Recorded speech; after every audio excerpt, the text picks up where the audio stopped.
Three key principles of good to great transition. So, what can we be the best at, and how is that important to the success of your organization? And are you truly passionate about being the best and doing something great? So, these are straight from the book. So, let us start with what does this mean to be as school personality? It means we are best in the world at a very focused scope, facility, and IT asset management. So we don't do students' records, accounting, and dozens of other things. We are very clear on what we do because we are more clear on what we do not do. So without that focus, we will not have best in the world in our areas of applications. So next is the value proposition. You have to know why something is worth doing. What value do you create for others? Talk about our knowing our applications make our clients successful. Then ask how what they do contribute to the goals of their organization. For example, you are in charge of facilities. Does the administration and school board believe that well maintained facilities are a key success factor for the district to achieve overall goals such as test scores and graduation rates? If you are not linking to the goals and success of your organization, a leader cannot motivate that team and go forward. Next, attitude versus aptitude. So, what is the performance rating of your team today? And attitude is a choice. Attitude determines the actions and outcome of the team, and the leader defines the attitude more than anyone on the team. Looking in the mirror. So, talk about the difference in attitude and aptitude when dealing with employee problems. Leaders never confuse the two. The leader must manage attitudes throughout the organization, knowing that the leader's attitude permeates through the organization. So, a leader must take responsibility for the overall altitude of the organization, and it is easy to criticize negative attitudes in the organization. Management does that while leaders take responsibility. Some attitudes may not be solved by the leader, and after doing all one can, sometimes someone simply should not be on the team.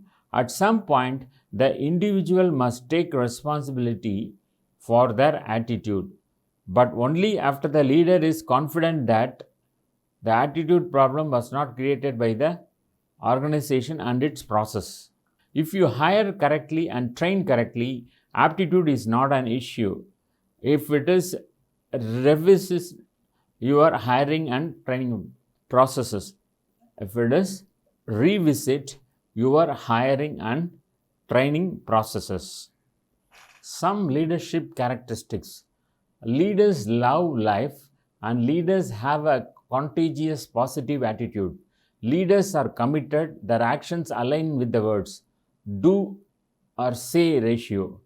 Leaders create a spirit of approval, not of criticism. 3 to 1 minimum ratio. Leaders love and respect their team. So, who would follow a leader that doesn't love life? Who wants to follow someone miserable? And people want to follow someone with a contagiously positive attitude. People like the do or say ratio concept. Tell everyone to take a self test on their own ratio. Great leaders have a high do or say ratio. So, research has well documented that managers are afraid to compliment workers for fear they will work less.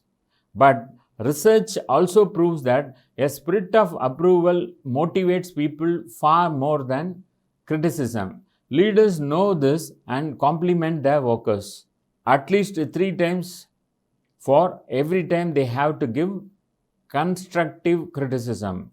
If you compliment often, people are far more likely to listen to your constructive criticism. Leaders love and respect their team, whereas managers think that it is optional. So, based on research, it has been found that great leaders consistently possess at least 10 core leadership qualities. First one is integrity, Next is ability to delegate. Third is communication. And fourth one is self-awareness. Fifth one is gratitude. Sixth one is learning agility. Seventh one, influence. Eighth one is empathy. And ninth one is courage. And last one is respect. So let us start with the first one, integrity. So the importance of integrity should be obvious, though it may not necessarily be a metric in employee evaluations. Integrity is essential for the individual and the organization. It's especially important for top-level executives who are charting the organization and making countries other significant decisions. So our research has shown that integrity may actually be a potential blind spot for organizations. Make sure your organization reinforces the importance of integrity to leaders at various levels. Next is ability to delegate. So delegating is one of the core responsibilities of a leader, but it can be tricky to delegate effectively. The goal is not just to free yourself up, it is also to enable your direct reports, facilitate teamwork, provide autonomy, lead to better decision making, and help your direct reports grow. In order to delegate well, you also need to build trust with your team. Next comes the vital part or a vital quality, that is communication. So effective leadership and effective communications are intertwined. You need to be able to communicate in a variety of ways, from transmitting information to coaching your people, and you must be able to communicate with a range of people across roles, social identities, and more. Follow these 5 tips to be a more effective communicator and learn how better conversations can improve your workplace culture. Next is self-awareness. While this is a more inwardly focused skill, self-awareness is paramount for leadership, and the better you understand yourself, the more effective you can be. Do you know how other people view you or how you show up at work? Take the time to learn about the 4 aspects of self-awareness and how you can dig into each component. Next, gratitude. Giving thanks will actually make you a better leader. Gratitude can lead to higher self-esteem, reduced depression and anxiety, and even better sleep.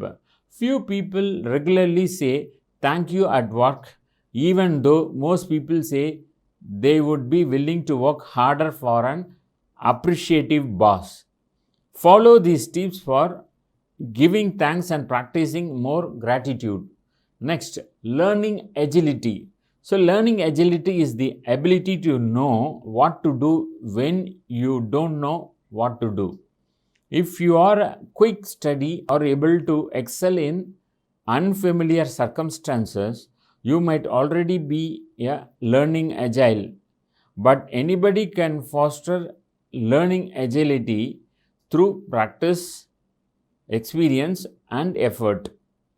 Explore how great leaders or great learners with strong learning agility to get started. Next, influence. For some people, influence feels like a dirty word, but being able to convince people through logical, emotional, or cooperative appeals is a component of being an inspiring, effective leader. Influence is quite different from manipulation, and it needs to be done authentically and transparently. It requires emotional intelligence and trust building. So, the 4 keys to influencing others are empathy, that is, it is correlated with performance and a critical part of emotional intelligence and leadership effectiveness. If you show more empathy towards your direct reports, our research shows you are more likely to be viewed as a better performer by your boss. Empathy can be learned, and in addition to making you more effective, it will also improve work for you and those around you. So organizations can follow these 5 steps to encourage empathy at work.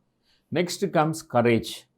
It can be hard to speak up at work, whether you want to voice a new data or new idea, provide feedback to a direct report, or flag a concern for someone above you. That is part of the reason courage is a key skill for good leaders. Rather than avoiding them or avoiding the problems or allowing conflicts to foster. Courage enables leaders to step up and move things in the right direction. Next is respect. So, treating people with respect on a daily basis is one of the most important things a leader can do. It will ease tensions and conflict, create trust and improve effectiveness, and respect is more than the absence of disrespect, and it can be shown in many different ways. Explore how you can cultivate a climate of respect at work. It is also essential to realize that leadership is a social process, and leadership is not a destination, and it is something you will have to work or regular intervals throughout your career, regardless of what level you reach in your organization. Leadership is less about a strong or charismatic individual and more about a group of people working to achieve results. That is why we say that leadership is a journey. Different teams, projects, situations, and organizations will require you to apply these skills in different ways. We teach our program management that leadership consists of three elements, that is, direction, alignment, and commitment. If it is demonstrated, several of the characteristics of a good leader fail to grasp this, chances are you won. You may be well liked and respected, but it will be challenging to accomplish team or organization goals without agreement on objectives. So, coordination to meet them and a dedication to making it happen. Organizations can foster deeper levels of leadership at work through a variety of development opportunities, ranging from on the job training to an off site leadership development program. But individuals don't. Having to wait to begin strengthening these characteristics and qualities of a good leader within themselves, they can start using more leadership characteristics. So, leaders have to believe in their team more than the team believes in themselves. And leaders communicate clearly and continuously. And leaders have courage, and courage comes from passion and not position. So, this is a very important concept. And look to great sports teams that win Super Bowls for NBA championships. And did you see the recent movie, or have you seen the movie Glory Road about UT El Paso winning the NCAA championship, or the movie about the US Olympic team? So, a key aspect of these events is that the leader, that is the coach, believed the team could win it long before any one single player did. So, the leader must believe in the team more than they do. Leaders are constantly communicating. Managers without information to control people. Without information to control people.